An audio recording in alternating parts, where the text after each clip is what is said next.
Most men know they should be talking about sex with their partner and their children, with their friends, with healthcare professionals, yet they really don't seem to find themselves doing that. In fact, they usually rely on someone else to initiate the discussion about sex.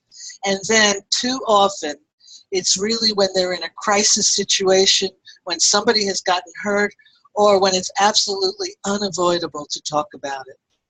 So men are left alone without any mentoring or tools that motivate them to talk confidently about sex. So today's speaker will provide some valuable insights into why men have such difficulty talking about sex, dealing with sexual issues openly, and creating a balance between pleasure and safety. So I have the pleasure today of talking with Doug Braun Harvey. Welcome. Thank you, Eric. It's delightful to be here, and I thank you for giving us a chance to talk. Yeah, it is great. Yeah, you have contributed so much already to this field. So welcome to the Men in Love series. I'm your host, Dr. Erica Goodstone. In this event, you'll hear from thought leaders on the forefront of knowledge and experience about men and love. So I would like to begin with you telling us about your background, education, training, and research that helps you to understand men, their personal life, and their sexual relationships. Well, Erica, I'm a marriage and family therapist, and I've been doing group therapy for over 30 years in my own private practice, as well as I'm a certified sex therapist and also a supervisor who trains sex therapists. So my work in my clinical work has been primarily with adult men for over all those years. And I became interested in men who were coming to me who were ending up in sexual crises. Many of the men I was working with were being arrested for consensual sex with another adult in a public location. And they were going through horrible stigma and shame for this arrest, and their life was terrible. And I saw as a kind of a social justice issue, is there a way we can help men with their sexual lives before they have to face terrible consequences as the first time they're going to actually come forward and talk about their concerns? So I began to notice men with concerns of out-of-control sexual behavior in the early 90s, and I started the first group in San Diego for gay men dealing with out-of-control sexual behavior. And over the years, I've established groups for heterosexual men as well. So now I specialize actually in working with men who voluntarily come to see me because they're concerned about experiencing their sexual behavior, feeling out of control. I've also worked in the drug and alcohol treatment field in the early 2000s and did some a 3-year study of how to improve drug and alcohol treatment outcomes by helping men and women in drug and alcohol treatment and the professionals who guide them to address what I called sex-drug-linked behavior. Often in drug and alcohol treatment, the sexual lives of the people coming into treatment are never really discussed, or the only way it's discussed is to call them sex addicts. So it's as if the only sexual life of somebody in recovery from drug and alcohol addiction is that their sexual life must also be an addiction, and particularly if it causes any dilemmas. And so I was very interested in separating out this idea that sexual behavior might be out of control for some people in drug and alcohol treatment, but the vast majority of people in drug and alcohol treatment, their sexual lives are linked with their drug and alcohol use. And we studied the effectiveness of this intervention, and we wrote a curriculum, and we found that we actually doubled client retention rates in the drug and alcohol treatment that we studied intervention. Let me just ask you in the middle, what do you mean that the sex was connected to the addiction? I called it sex-drug-linked behavior. In other words, some men and women would pursue their drug use specifically to enhance their sex life or to engage in a sexual activity they were too ashamed to do of, not being under the influence of drugs and alcohol. And other people would become drunk or high and then would engage in some sexual behavior while under the influence that had severe consequences or shame or sexual health consequences. And these consequences of this linkage between their sexual life and their drug use was rarely ever discussed in drug and alcohol treatment. And I want to add something there. I used to teach health and physical education, and I always had speakers come in. And I remember this one nurse practitioner talking about it, that it was about women, but it could happen either way. A woman goes into a bar, and she sees a guy, and he's not that attractive. But she has one drink, he's looking a little bit better. She has two drinks, he looks a lot better. By the third drink, she's off with it. Right, and so that oftentimes people will use drugs and alcohol to decrease their inhibitors so that their sexual excitement can be more available to them for response.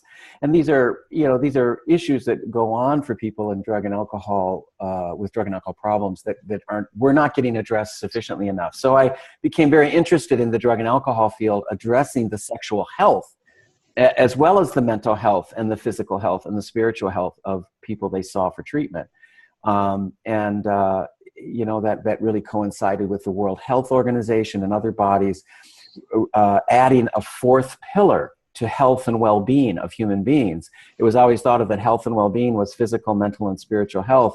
And recently, they've added sexual health as a pillar of health and well-being, which really means you can't deal with anybody's health if you're not dealing with their sexual health.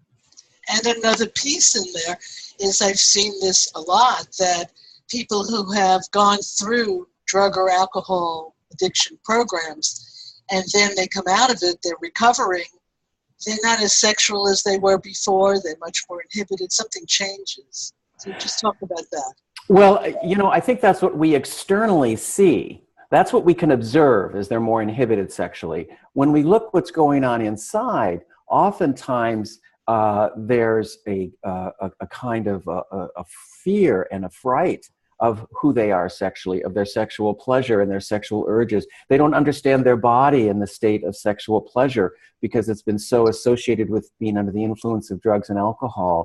So they may be a bit alienated from their body in a state of sexual arousal, or frightened that the pleasure sensation will somehow lead to urges to drink or use. And they're all left on their own for this, because they've not really been helped with understanding their body and how it feels sexually and how sexual arousal can feel. And the whole pleasure component of sex is too often merged with the seeking of drug use as a potential relapse because of the mood altering benefits of drug use. So, this hasn't been unraveled nearly enough as it needs to be. And I believe that we're speaking of men and love, a lot of relationships suffer who may have gone through drug and alcohol treatment and really gotten some good help with their treatment for their drug addiction or their alcoholism. And then the couple or the person is left kind of on their own as far as how this affects their sexual health and their sexuality. And so couples rely on mythology and bad information to get through this phase of recovery, rather than having some defined sexual health information and some help with how to do relapse prevention, specifically around moving towards sexual pleasure and not having sexual pleasure risk one's sobriety. So I have a question here. I know you've looked into this in your book. How has neuroimaging and brain research and assessment, what has that revealed about men and their sexuality and the out-of-control behavior? What I think it's revealed is that many people believe they're experts in neuroimaging. And it's revealed a lot of, I think, lack of humility around psychotherapists moving towards, they think they understand neuroimaging and they think they understand the real what's going on with neuroscience. I'm very concerned about the mental health field beginning to sound as if they're neuroscientists. The neuroscientists I talk to, who I really respect and are experts, global experts in neuroscience, are somewhat appalled at the mental health field's embracing of neuroscience and the linkages they make between neuroscience and human behavior, that the neuroscientists don't believe we have the science to support, but mental health professionals really want this narrative. They really want those brain images to be linked to human behavior in very quick and easy narratives to explain complex human behavior. So my favorite story that I learned from a neuroscientist was this study they did with fMRI imaging and fish, and they put different colors of paper in front of fish to see if their brains responded differently to the different colors, and they did. The most important part of this experiment, however, was that all the fish in the experiment were dead. And so what this points out is we don't realize the limitations of the actual machines we're using for brain imaging. We think the machine is unassailable, and therefore all the data we get is impeccably useful for discriminating and discerning thinking. When studies show that the machines themselves are very primitive in their ability to really discern these nuanced distinctions. And so we just can't draw the conclusions the mental health field wants to draw from neuroimaging. It's way premature. And there's another piece here that the Institute for Noetic Sciences studies consciousness, and they have done studies where they show the experimenter, the presence of the experimenter actually affects the results. So I don't know how the person working with the machine might affect the results on the machine, but it's possible.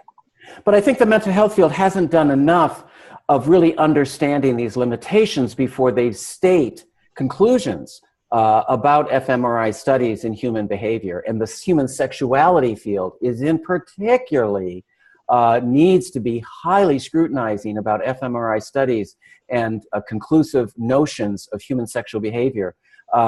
Only because we can go throughout history of the last 100 years and see how the mental health field got it wrong when it came to human sexual behavior and their theories and understandings. And then eventually sexual science was able to disprove these mental health notions of human sexuality.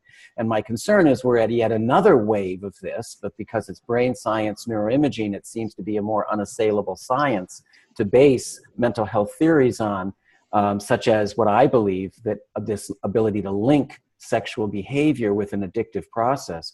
The science is not nearly there at all, I believe, for those conclusions. And yet we have a mental health field that is very much centered around the idea that sexual behavior can become an addictive process. Right, and I think you were influential in ASEC, the American Association of Sexuality Educators, Counselors, and Therapists, changing their statement. So could you briefly talk about that? Well, I think many people in the organization were influential. I was asked to be part of writing a document that the organization would eventually, endorse. But many people from various areas of sexual therapy and education were interested in ASEC taking a position. The president, Debbie Herbenek, really took the lead in saying, I think it's important for us to take a position as sex therapists and educators in the country as to whether or not the science really supports this. And so I was just one person of a team of people in ASEC, and I think it's really important that the sex therapy and education certification organization, which is really there as a consumer protection organization, took a stance and said, to alert the profession as well as the consumer that it's way premature to conclude that we have sufficient knowledge to think of what looks to be out of control sexual behavior as being explained as an addictive process. And why is it beneficial to not think of it that way and to focus on sexual health? Well, because I think, first of all, and now we're going to get more into less about ASEC, and I want to make that distinction more about my thinking. Yeah. I think the problem with the sex addiction model and even compulsive sexual behavior, or the attempt to put hypersexuality, another disordered kind of name that was refuted by the DSM, is all of them are attempting to make these behaviors, these human behaviors of out-of-control sexual behavior, a psychiatric disorder. They're wanting this condition, these observable behaviors, to meet a threshold of a diagnosis of disorder. And I believe most of the sexual behavior that is presented for being out of control fits in the range of a sexual problem, not a disorder. I like to talk to therapists about whatever happened to people having problems. Is everything have to be a disorder in order for it to be of reasonable and useful focus of mental health professionals? Yes, we need diagnoses for payment for certain disorders, but people seek out mental health care for a wide range of human concerns, not all of them disorders. And I think most of the sexual behavior that people are coming into their office needing help for, I believe, is a sexual health problem that men have. They're needing help with how to understand that sexual behavior should not be exploitive. They need help with understanding how can their sexual life reach a level of honesty that they feel good about. How can their sexual life be within a set of values that men have never been asked to even think about? What are my sexual values? And why am I not either consistently or why am I inconsistently living within my system of values? Do I have a contraception plan? How many men think about the responsibility that they should have a contraception plan? And what are men doing to prevent STIs and an HIV infection for themselves and others? Most importantly, is the complexity of pleasure in men's sexual lives. There are ways in which men experience pleasure in their bodies differently than women. And the way in which men find sexual pleasure can be defined somewhat by the very nature of the body they live in. And men are never given help for understanding, here's what pleasure and how pleasure works in a male body. And how can you be responsible for your sexual life and enjoy pleasure. That's what sexual health is, this balance between safety and pleasure. And too often, men's sexual lives are only focused on how they can harm people. Men don't get nearly enough opportunities to explore and understand what a responsible and sexual health form of pleasure can I would add something. They don't only think in terms of how they can harm someone. Very often they're thinking, how can I please my partner? They're so focused on pleasing and doing something for the partner that they're forgetting themselves. So I think that's another piece. Well, the last part, I guess I have a little bit of a different sense of. It's not that they're forgetting about pleasing themselves. I talk to men who they find their partner's pleasure enormously invigorating source of their own pleasure. That's some, but some, that's not it. For some of them, it's work. It's like they're trying to please the other person and they're working at it. Right. Well, I understand, but I wanted to give the other narrative as well. I think both narratives are true rather than one being dominant. We have to find out which narrative exists for that man. I think one of the things I've really learned by talking with the men I work with is it's hard to come to generalized narratives of the sexual lives of men.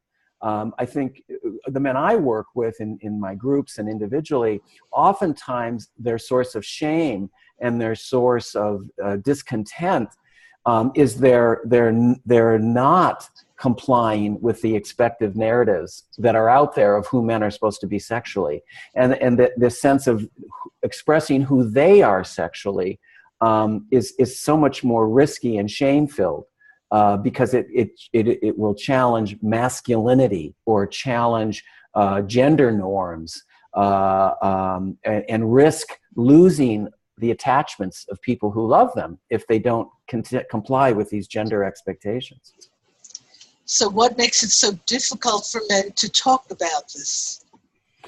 Well, I think one of the things is that men haven't been taught how to talk about sex. Our culture doesn't teach people to talk about sex. There's a few things I do with men when I meet with them right away who come to me for problems with out-of-control sex. One of the first things I'll ask them about is, well, what's your vision of sexual health? Who do you want to be? And many of them look at me dumbfounded, like, what in the world are you asking me to think about? Nobody's been asked. Rarely does a man ask to think about who they want to be sexual. Men get permission to talk about who they are sexually only when they've done something wrong, and then they get to talk about who they are. Another thing I work with men all the time who come and see me is their use of pronouns. Men will use vague language and imprecise and sort of it and that, and when when I had sex, like, what's that, having sex? And they think they've had a complete comprehensive conversation by using this vague language. So I really work with men to get specific and detailed and learn the language of specificity, because that's where the emotions lie. You know, when men can avoid that language, they can also avoid their emotions and their feelings. So the language is such an important part to really understand the self and understand one's feelings. And men really aren't encouraged to have detailed and rich, descriptive language for who they are sexually. I don't think it's just that they're not encouraged. It's not natural to them to really delve, whereas women are more likely to be looking internally, thinking about these things. You know, in my groups with men over the decades, I've really had to challenge that assumption that is so out there about men. I have found the men I work with, and again, it's just my world, but I have found the men I work with to be movingly descriptive. And quite poetic in very emotional moments. They find the poetic language when they find their emotions. So I think it's more about men finding their emotions rather than there's some sort of a gender difference in men's and women's ability to find the song in sexuality. So it may not be the gender difference, it may be our socialization process. I really think it's socialization. The men who come to the group, the groups that I run for out-of-control sexual behavior, these groups become sacred ground for them. They love coming to this space. It becomes a place they get to connect with men in ways that they've never found elsewhere. And they like talking about their health. They like talking about what it means to have sexual pleasure and to have respect and honesty in their relationships with others, and really struggle with their values and what's important. And one of the things most I find that is meaningful for the men is to discuss in details the meaningful erotic pleasures that they enjoy that are so important for them sexually, that they feel ashamed or frightened to share with their partner. And I call these erotic conflicts. And I think the way men too often solve erotic conflicts is through dismissiveness and avoidance. And they solve the problem by going to some other sexual partner than to face and discuss their erotic conflict with the partner they love. And one of the problems is the partner they love doesn't want to hear about it or doesn't like whatever it is that they're talking about. So how do you help someone to maybe reach their partner or communicate better? Well, one of the things I'll talk with men about is the disgust response. The disgust response is a human response that we actually can feel the minute we take our first breath. We have to be able to show disgust so that we don't have food put in our body that can poison us. So the disgust response is very primitive, and it's a facial expression. And what's interesting about the human sexual response is we have to tune out our disgust response in order to have sex. The same fluids that would create disgust in a non-sexual situation, in a sexual situation, do not elicit disgust. You know, if those fluids elicited disgust during sex, we wouldn't be able to procreate.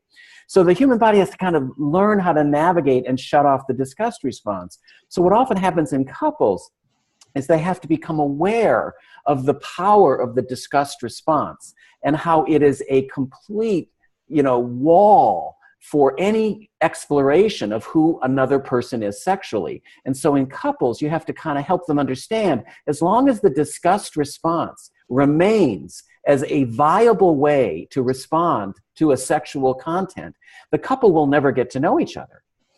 Because that's how primitive and powerful the disgust response is in not only turning off the sexual response, but also in a relational experience, turning off honest dialogue. So the first work is, how is that disgust response serving one or both members of the couple in some sort of functional way they don't see? And they have to kind of learn to figure out how can we have these discussions without relying on the disgust response to stop all discussion. That's powerful. Just to even have a term for it is very. So I'm gonna do what I do with my clients. Tell me what the it is. Have a term for what? Have a term for it. What are you saying to me? For the sexual desire for the lack of desire, for the reaction to that lack of desire. Yeah. So you see, this is what I do with my clients. When I hear that I want them to tell me the sentence. I want to know what they're saying.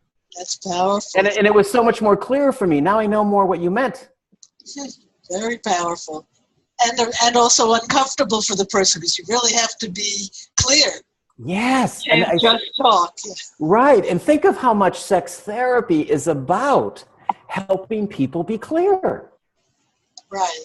But we don't all have the real terms like that, the discussed response. Mm-hmm. Mm-hmm. So do you have that in your book? Is that written in your book? The discussed response is in my book on treating out of control sexual behavior, rethinking sex addiction. But another just general interactive, part I'll use is also the dismissive response. Dismissive defenses are very, very effective in shutting off honest and vulnerable exploration of sexuality. So I look for what I call the international signals of dismissiveness.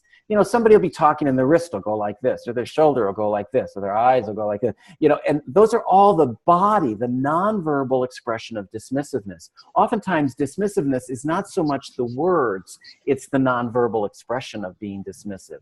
So we have to really work with men on their dismissive responses. Men rely on the dismissive defense quite often to avoid vulnerable discussions. And men can do this because, of course, their privileged position in society and patriarchy, and we could get into all the reasons dismissiveness is so effective for men. But I think when working with sexual health, you have to really help men not rely on that dismissive response as a way to cope with uncomfortable or vulnerable states, because men can get away with being dismissive. That is a pretty socially acceptable way for men to interact with each other and for men to interact with other people, particularly if that man's in a position of power. So you talk about 6 pillars of sexual health. So why don't you get into that part? Yes. I'll talk specifically in my model of working with out-of-control sexual behavior. The reason I think it's a sexual problem rather than a disorder is I believe if men can align their sexual lives within these 6 principles of sexual health, their sexual life can't be out of control. So they're like competing forces. If you're aligned with these principles, you're going to regulate your sexual life better. It's just going to be an outcome of it. So these 6 principles of sexual health actually come out of world definitions of sexual health from the World Health Association and others. And there's 6 principles, which I call the fundamentals. It's sort of like you got to have these 6 organized first before you go to other areas related to sexuality. And the most universal one, the first one, is consent. All sexual activity it should and always be consensual. This is the most universal sexual health principle on the planet. That alone is huge. Yes, and we don't get it right. Couples that are married or just living together, one or the other just expects something. Yes. Well, I want to be clear about consent is being different than some of the other principles. Consent is a very high standard if you're going to cross it. It has to be a violation of another person's bodily integrity in a forced, coercive, or violent manner. Or they are not of an age to give consent to their body for a sexual interaction. That's non-consent. I think there are a lot of other exploitive behavior happens. That's the second sexual principle, non-exploitive. So we confuse sometimes, I believe also in the mental health field, we confuse non-consent with exploitation. Exploitation is about power difference and the use of power to gain a sexual interaction or to gain a sexual contact. I think couples far more often deal with exploitive sexual interactions. The non-consent in families is often sexual violence with youth, where an adult is having sex with a child in the home, or where there might be rape or sexual violence in a domestic violence situation. Those are non-consensual situations. But more often than not, what we're seeing in our day-to-day couples work in many outpatient private practices is not those severe forms, although they do exist, but a far more prevalent form is exploitive sexual interactions going on. Somebody has a sexual secret. I'm having sex with somebody else. I'm not telling you I'm having sex with somebody else, even though our agreement is that we only have sex with each other. The power of that knowledge, that I know that and you don't, is an exploitive situation. Information is power. And when somebody withholds power, I call it unilaterally changing a sexual health agreement. So, somebody in the couple just unilaterally changes the agreement and doesn't tell the other person, by the way, I changed the agreement. That's exploitation. And what I was thinking of the non-consensual is, yes, you've had sex together regularly, but your partner may not want it. Might be tired, might be angry or whatever, and the other person is like expecting it. Yes, and if it becomes forced and rape, that's non-consensual. But if the person might use exploitive convincing to talk the partner into having sex, even though they don't want the sex, that's an exploitive dimension. But this line of when it crosses into non-consent is a really important sexual health discernment for all human beings. When have I moved from exploiting, using a quote, power to gain sex, versus actually violating another person in a non-consensual manner? So just with these two pieces, if a man understands that and understands his own behavior and attitude, that alone, just understanding it rather than pretending it doesn't exist, yes, can make a big difference. And the men in the groups that I work with, when they begin to talk about non-consent and exploitation and understand these differences, it's a source of esteem building. They like seeing themselves as non-exploiters. Then it becomes their value system. I don't want to be an exploiter to have sex. And most men now have a language in which to organize and feel better about themselves. And more importantly, these become rudders for guiding sexual interactions in highly excited and arousing and pleasurable states. So these principles stay with them in their sexual arousal, and that empowers them to conduct their lives aligned with sexual health. Wow, very powerful. Your work is really amazing and really needed in our society.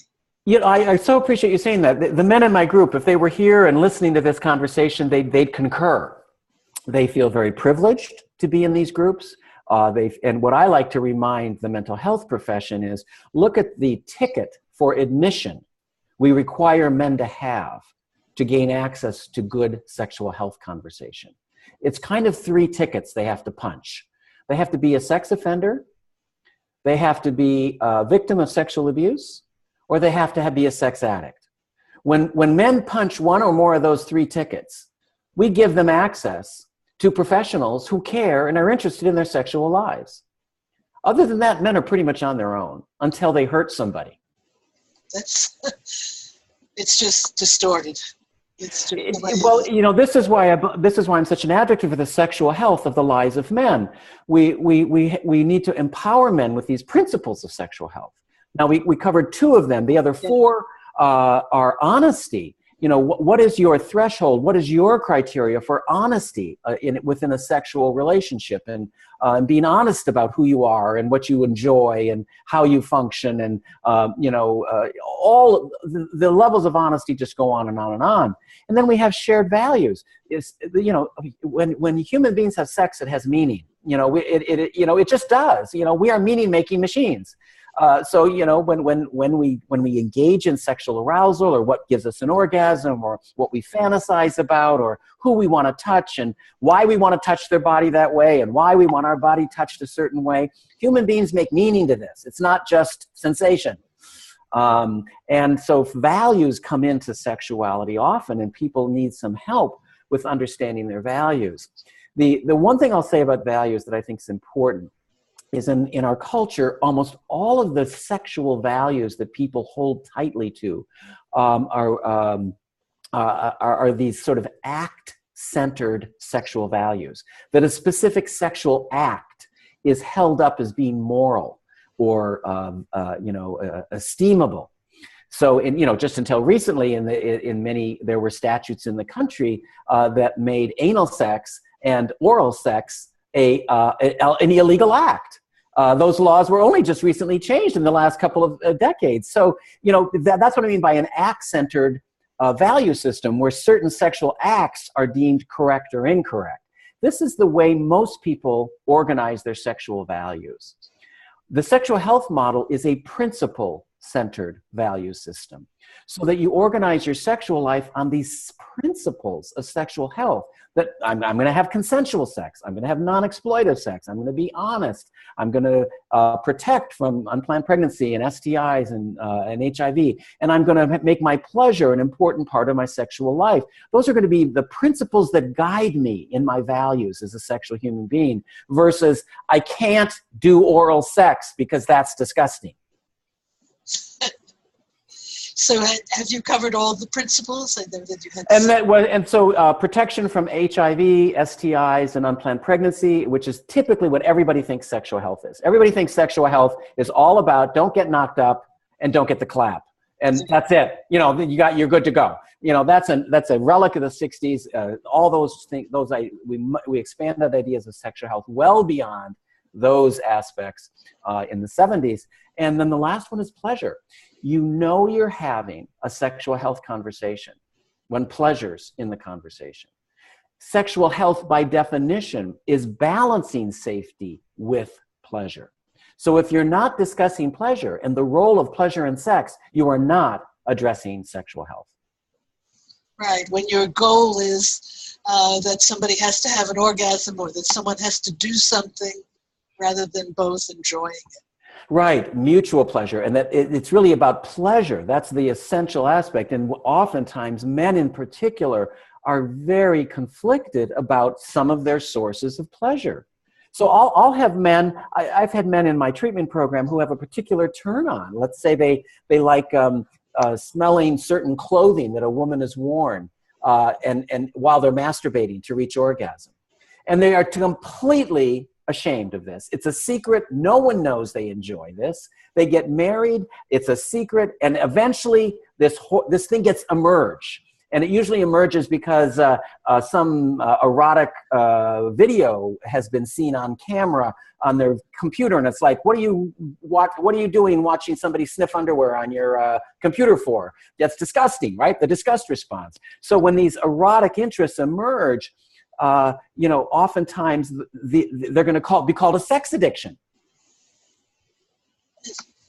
It's amazing. And another aspect that I was thinking as you were talking is that either through injury or aging, sometimes a man can't get an erection or there's some other problem.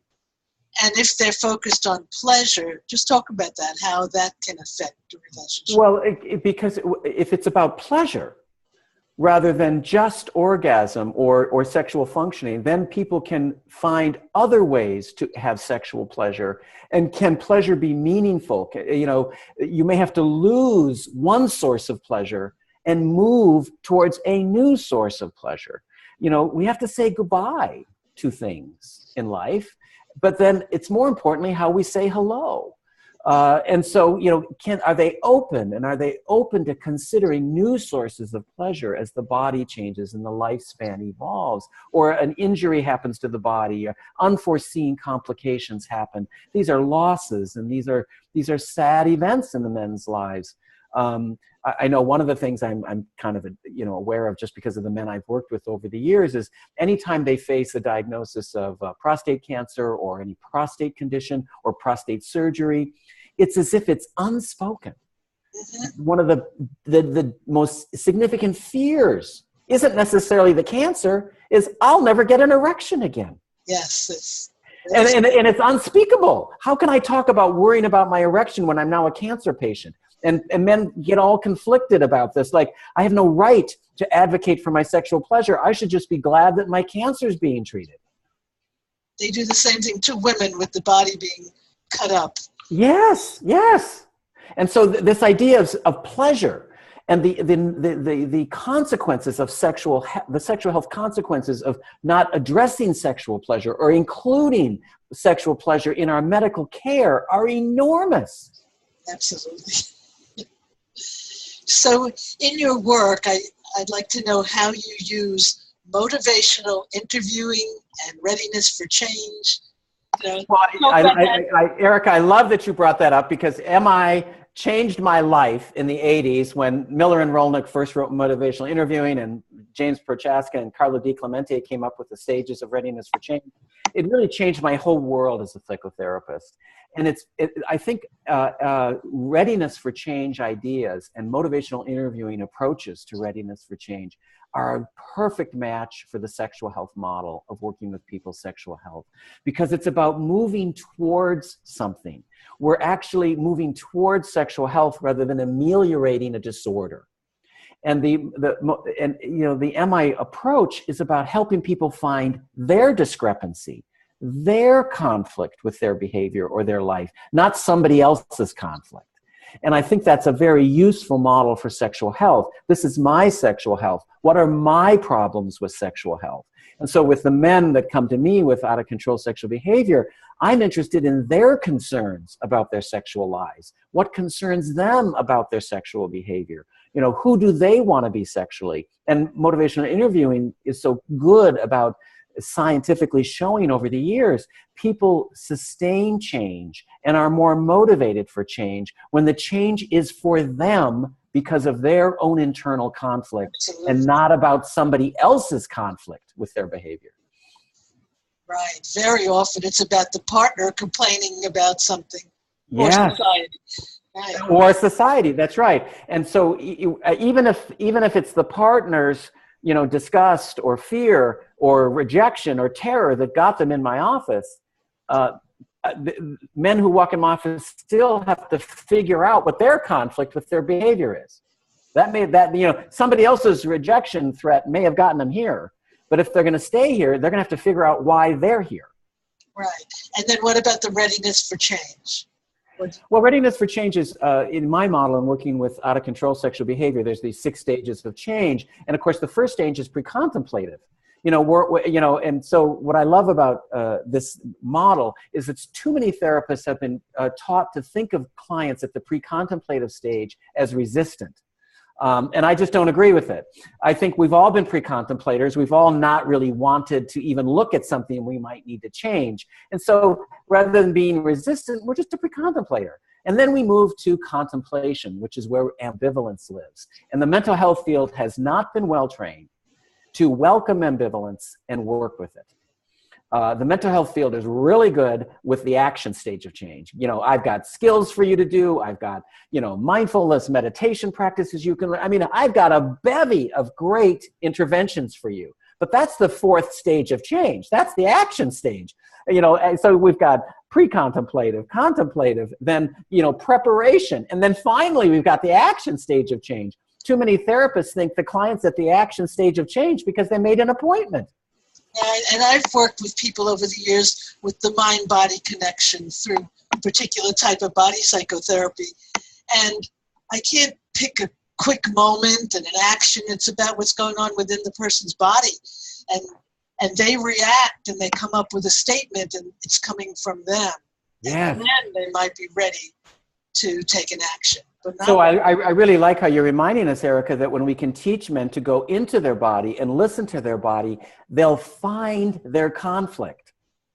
They'll find the language. They'll find what their competing motivations are. The body is a messenger of communication for them. And oftentimes men have not been encouraged to listen to their body as a really important resource. So one of the ways I teach this to men will think they have an erectile dysfunction because they're in their treatment for out-of-control sexual behavior. And let's say they used to hire sex workers.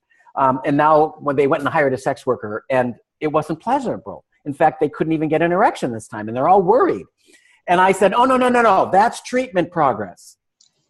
You're not supposed to get an erection in a sexual situation in which you're conflicted and you're not really sure you want to be there. That's the body.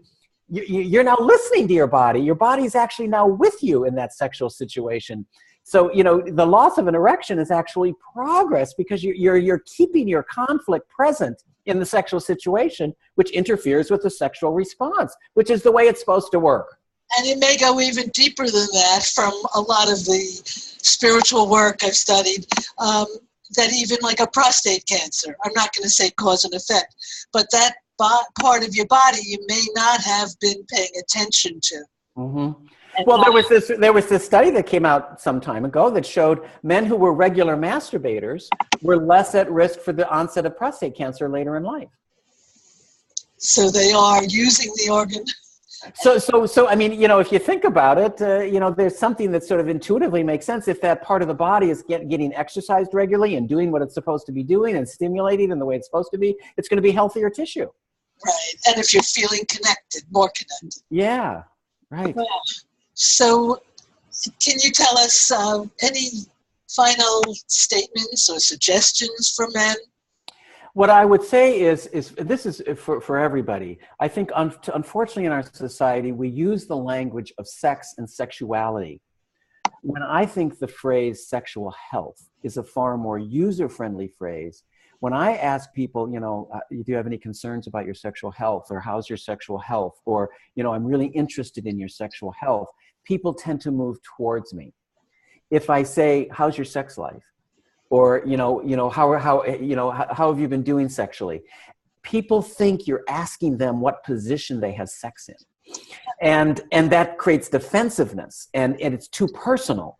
So the language, just the phrase sexual health, I think welcomes people in a more readiness stage to talk about human sexuality. When health is added to sex, and it's sexual health, and the sequence matters. This is not healthy sexuality. Healthy sexuality is an act-centered system with a list of certain sexual activities that are acceptable or not. Is that sex healthy, or is that sex not healthy? It's a binary system. So even the sequence of the two words matters enormously. The phrase is sexual health, not healthy sexuality. It's amazing how words make such a difference. Well, like that saying that sticks and stones will break your bones, but words will never harm you. It's not true. It is not true. It is just not true. I think that was made up in a family that were verbal abusers and didn't want to be accountable for what they were doing. So my next question is, just tell about your book and how people can get in touch with you. Well, I've written 2 books on sexual health related to drug and alcohol treatment. One is called Sexual Health and Drug and Alcohol Treatment, and that's a curriculum for drug and alcohol treatment centers. And my second book was Sexual Health and Recovery, which is a counseling manual that translates these sexual health interventions in drug and alcohol treatment into techniques that can be used by drug and alcoholism counselors in their sessions with clients. My third book, Treating Out of Control Sexual Behavior, Rethinking Sex Addiction, is a professional therapist manual that goes over the theory, the assessment, and the individual and group treatment methods for working from a sexual health model in working with out of control sexual behavior, which again, 99% of the clients who call me say I'm a sex addict and I need help. So, the client's going to call this a sex addiction. But, once they get in the office, they're going to hear me using the language of sexual health and out of control sexual behavior. I think the field suffers from what I call premature evaluation, where we settle for the language of the client around deciding how they are concerned about their out of control sexual behavior. And so my book really helps therapists protect the client from us. And I would say that your principles and everything you spoke about applies much beyond out of control behavior. It works for any conflicts in a relationship around sexuality and around intimacy. I appreciate you saying that. So I want to thank you so much for participating in this series. Well, it's an honor to be here, and I hope that the men or the professionals watching this maybe heard something that inspires them or makes them think about something. And, that's because you create these forums for people to have those moments. So thank you. Thank you. And to those of you listening, I look forward to speaking to you again soon.